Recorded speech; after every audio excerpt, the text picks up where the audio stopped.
Si lavora nell'ex area Monte Edison a Porto Empedocle a sostegno del progetto per la costruzione di un centro polivalente.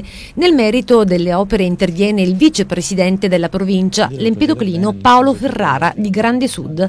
Ovviamente Paolo Ferrara apprezza l'avvio dei lavori e tuttavia ritiene opportuna una maggiore condivisione e collaborazione tra gli enti locali per non disperdere importanti risorse finanziarie. Paolo Ferrara ricorda che il progetto del centro polivalente è stato finanziato con fondi del CIPE per 5 milioni di euro, grazie all'interesse e l'impegno assunto dal deputato regionale e vice segretario nazionale di Grande Sud Michele Cimino.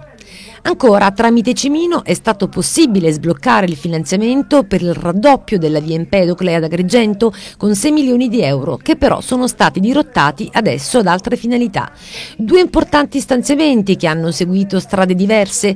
Si tratta forse di differenti visioni delle due amministrazioni, nonostante siano guidate da sindaci UDC, o dipende forse dalla mancata collaborazione tra i due comuni?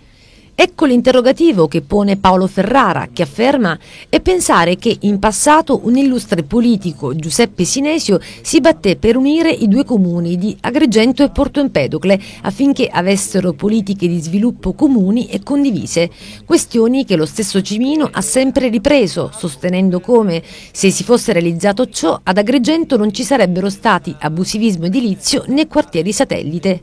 L'integrazione del piano regolatore di Agrigento e Porto Empedocle sarebbe stata un'occasione di sviluppo e di crescita dei due territori.